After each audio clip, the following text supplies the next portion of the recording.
6 na araw na nanatili sa laot ang mga tauhan ng BFAR o Bureau of Fisheries and Aquatic Resources para mag-survey sa Benham Rise na hitik sa yamang dagat.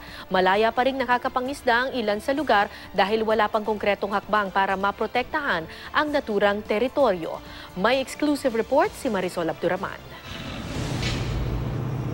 Gamit ang makabago at sopistikadong kagamitan na ito na kung tawagan ay Remotely Operated Vehicle o ROV na nirentahan pa sa Amerika, sinuyod ng mga eksperto ang ilalim ng Benham Bank na bahagi ng napakalawak na Benham Rise sa kauna-unahang pagkakataon na saksihan ang ilalim nito. Kung ano yung nakikita ng videos dito, yun yung meron kasing pilot room na nandun doon nagda-drive, nandun yung pilot, tapos nandun yung screen, nakikita namin kung ano yung nasa ilalim. Ito ba yung may camera? Ito yung nagka-capture? Oo, yun yung camera. Nandiyan sa ito yung nagka-capture ng mga nakita doon sa underwater. Yung marble ray na binigay ko, ano yon, proofs yon, ibang equipment yon. Ito naman yung mga ibang pictures na nag-capture. Kanina, dumating ang MVDA BFAR, ang barko ng Bureau of Fisheries and Aquatic Resources matapos ang matagumpay na Part 2 ng expedition sa Benham. 6 na araw na nanatili ang barkong ito sa laot, partikular na mismo doon sa Benham Bank kung saan nagsagawa ng pagsusuri sa pangalawang leg ng expedition na ito. Kabilang dito ang tinatawag na Oceanographic Survey kung saan pinag-aaralan ang agos ng dagat.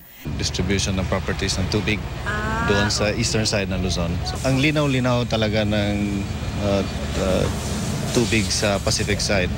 And that's why even at 50 meters sa Benham Bank, ang dami pang corals. Kasama rin daw sa mga inalam ang mga itlog ng isda na makikita sa napakalawak na Benham Rise. Sa ngayon, wala pang konkretong hakbang kung paano proprotektahan ang bagong discovering likas na yaman ng Pilipinas. Kaya tuloy raw ang pangingisda ng ilan sa lugar. Yung ginagamit nila na gear is yung pull and line lang, yung kawil lang talaga. Yung mga handliners, yung pull and line or paggagamit ng pangkawil sa fishing is okay naman siya. Hindi naman siya nakaka-damage ng mga reefs. Hindi naman nila basta-basta ma-exploit yung na manguha sila ng coral sa area for ornamental purposes kasi yung ang area napakalalim siya at saka open water po siya. Paminsan-minsan malakas yung agos. Hindi ka basta-basta pwedeng mag-dive. Bagamat marami pang mga pagsusuring gagawin sa Benham Rise, kabilang na ang mga exploration kung may natural gas o mineral na maaaring pakinabangan, malinaw na dapat na itong maprotektahan. Marisol Abduraman, GMA News.